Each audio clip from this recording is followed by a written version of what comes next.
यचापि सर्वभूतानां बीजं तदहम् अर्जुन न तदस्ति विनाय तस्यान्यमया भूतं चराचरम्। भगवान ने 20वें श्लोक से 39वें श्लोक तक अपनी कुल 82 विभूतियों का वर्णन किया है, जिसे आप सुन चुके हैं। जैसे 20वें श्लोक में 4, 21वें श्लोक में 4, 22वें श्लोक में 4, 23वें श्लोक में 4, 24वें श्लोक में 3, 25वें श्लोक में 4, 26वें श्लोक में 4, 27वें श्लोक में 3,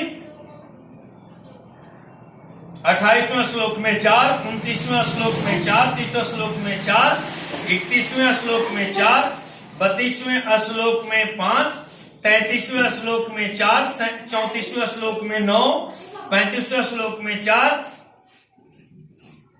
36वें श्लोक में 5, 37वें श्लोक में 4, 38वें श्लोक में 4 और 39वें श्लोक में एक विभूति का वर्णन किया है। यचापि सर्वभूतानां बीजं तदहम् अर्जुन। यहाँ भगवान समस्त विभूतियों का सार बताते हैं कि सबका बीज अर्थात कारण मैं ही हूँ। बीज कहने का तात्पर्य है कि संसार का निमित्त कारण भी मैं ही हूँ और उपादान कारण भी मैं हूँ, अर्थात संसार को बनाने वाला मैं हूँ और संसार रूप से बनने वाला भी मैं हूँ। भगवान ने 7वें अध्याय के 10वें श्लोक में अपने को सनातन बीज, 9वें अध्याय के 8वें श्लोक में अव्यय बीज और यहाँ केवल बीज बताया है। इसका तात्पर्य है कि मैं ज्यों का त्यों रहता हुआ ही संसार रूप से प्रकट हो जाता हूँ और संसार रूप से प्रकट होने पर भी मैं उसमें ज्यों का त्यों व्यापक रहता हूँ। न तदस्ति विना यत् सामान्यमया भूतम चराचरम।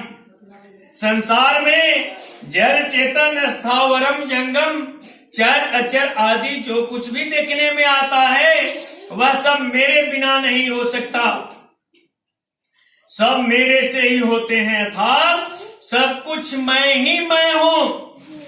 इस वास्तविक मूल तत्व को जानकर साधक की इंद्रियां मन बुद्धि जहां कहीं जाए अथवा मन बुद्धि में संसार की जो कुछ बात याद आए उन सब को भगवान का ही स्वरूप माने। ऐसा मानने से साधक को भगवान का ही चिंतन होगा, दूसरे का नहीं, क्योंकि तत् से भगवान के सिवाय दूसरा कोई है ही नहीं। हर्षित बाबू, यहाँ भगवान ने कहा कि मेरे सिवाय चर अचर कुछ नहीं है, अर्थात सब कुछ मैं ही हूँ। और 18वें अध्याय के 40वें श्लोक में कहा है भगवान ने कि सत्य रज और तम इन तीनों गुणों के सिवाय कुछ नहीं है, अर्थात सब गुणों का ही कार्य है। इस भेद का तात्पर्य है कि यहाँ भक्ति योग का प्रकरण है। इस प्रकरण में अर्जुन ने प्रश्न किया है कि मैं आपका कहाँ कहाँ चिंतन करूं। इसलिए उत्तर में भगवान ने कहा कि तेरे मन में जिस जिस का चिंतन होता है वह सब मैं ही हूँ, परंतु वहाँ सांख्य योग का प्रकरण है। सांख्य योग में प्रकृति और पुरुष दोनों के विवेक की तथा प्रकृति से संबंध विच्छेद करने की प्रधानता है। प्रकृति का कार्य होने से मात्र सृष्टि त्रिगुणमयी है, इसलिए वहाँ तीनों गुणों से रहित कोई नहीं है, ऐसा कहा गया है।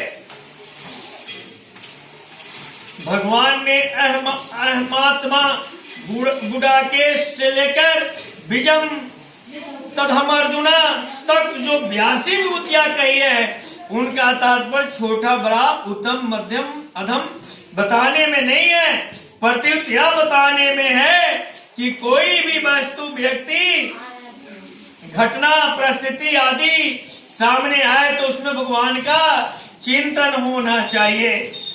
कारण की मूल में अर्जुन का प्रश्न यही था कि आपका चिंतन करता हुआ मैं आपको कैसे जानूं और किन किन भावों में मैं आपका चिंतन करूं। उस प्रश्न के उत्तर में चिंतन करने के लिए ही भगवान ने अपनी विभूतियों का संक्षिप्त वर्णन किया है। जैसे यहाँ गीता में भगवान ने अर्जुन से अपनी विभूतियां कही है, ऐसे ही श्रीमद् भागवत में भगवान ने उद्धव जी से अपनी विभूतियां कही है। गीता में कही कुछ विभूतियां भागवत में नहीं आई हैं और भागवत में कही कुछ विभूतियां गीता में नहीं आई है। गीता और भागवत में कही गई कुछ विभूतियों में तो समानता है, पर कुछ विभूतियों में दोनों जगह अलग अलग बात आई है। जैसे गीता में भगवान ने पुरोहितों में बृहस्पति को अपनी विभूति बताया है, पार्थ बृहस्पति, और भागवत में भगवान ने पुरोहितों में वशिष्ठ जी को अपनी विभूति बताया, पुरोहिताम वशिष्ठो हम। अब शंका यह होती है कि गीता और भागवत की विभूतियों का वक्ता एक होने पर भी दोनों में एक समान बात क्यों नहीं मिलती। इसका समाधान यह है कि वास्तव में विभूतियां कहने में भगवान का तात्पर्य किसी वस्तु व्यक्ति आदि महत्ता बताने में नहीं है, प्रत्युत अपना चिंतन कराने में है। अतः गीता और भागवत दोनों ही जगह कई विभूतियों में भगवान का चिंतन करना ही मुख्य है। इस दृष्टि से जहाँ जहाँ विशेषता दिखाई दे वहाँ वहाँ वस्तु व्यक्ति आदि की विशेषता न देखकर केवल भगवान की ही विशेषता देखनी चाहिए और भगवान की ही तरफ दृष्टि जानी चाहिए। संपूर्ण प्राणियों को उत्पत्ति के 4 ख्याति खानी है। पहला है जरायुज, जे के साथ पैदा होने वाले मनुष्य, गाय भैंस भेड़ बकरी आदि। दूसरा है अंडज, अंडे से पैदा होने वाले पक्षी, सांप, गिलहरी, छिपकली आदि। तीसरा है उद्भिज, पृथ्वी का भेदन करके ऊपर की तरफ निकलने वाले वृक्ष, लता, दूब, घास, अनाज आदि। ये सब जो है उद्भिज है। ये 4 में है स्वदेज, पसीने से पैदा होने वाले जू, लीख आदि, तथा वर्षा में जमीन से पैदा होने वाले केंचुए आदि जीव, चारा वगैरह जो है ना। इन 4 स्थानों से 84 लाख जोनियां पैदा होती है। इन जोनियों में 2 तरह के जीव होते हैं, अस्थावरम और जंगम। वृक्ष, लता, दूब, घास आदि एक ही जगह रहने वाले जीव अस्थावरण है और मनुष्य, पशु, पक्षी आदि चलने फिरने वाले जीव जंगम है। खूब गौर से सुन लीजिए, वृक्ष, लता, दूब, घास आदि एक ही जगह रहने वाले जीव उसको क्या कहते हैं? अस्थावर कहते हैं, अस्थावर कहते हैं। और चलने फिरने वाला जो मनुष्य है, मनुष्य, पशु, पक्षी आदि चलने फिरने उड़ने वाले लोग हैं, उनको क्या कहते हैं? वो जंगम है। क्या है? जंगम है। इन जीवों में भी कोई जल में रहने वाले हैं, कोई आकाश में रहने वाले हैं और कोई भूमि पर रहने वाले हैं। इन 84 लाख जोनियों के सिवाय देवता, पीतर, गंधर्व, भूत, प्रेत, पिशाच, ब्रह्मराक्षस, बेताल, पुतना, बालग्रह आदि कई जोनियां हैं। इन संपूर्ण जोनियों के बीज था मूल कारण भगवान है। तात्पर्य है कि अनंत ब्रह्मांडों में अनंत जीव हैं, पर उन सब का बीज एक ही है। इसलिए सब रूपों में एक भगवान ही है। वासुदेव सर्वम। वासुदेव सर्वम, वासुदेव सर्वम।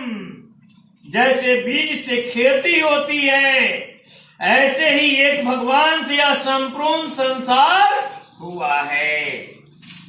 जिस प्रकार बाजरी से बाजरी ही पैदा होती है, गेहूं से गेहूं ही पैदा होता है, पशु से पशु ही होते हैं, मनुष्य से मनुष्य ही होते हैं, इसी प्रकार भगवान से भगवान ही होते हैं, अर्थात संसार रूप से भगवान ही प्रकट होते हैं।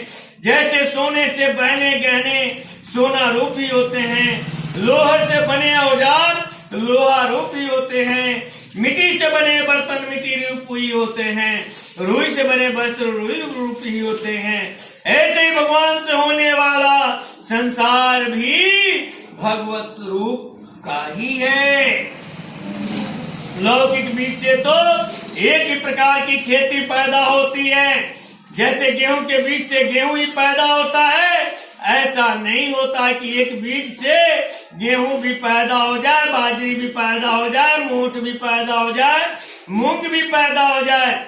सबके बीज अलग अलग होते हैं, परंतु भगवान रूपी बीज इतना विलक्षण बीज है कि इस एक ही बीज से अनेक प्रकार की सृष्टि पैदा हो जाती है, और सब प्रकार की सृष्टि पैदा होने पर भी उसमें कोई विकृति नहीं आती, वह ज्यों का त्यों रहता है, क्योंकि वह बीज अव्यय है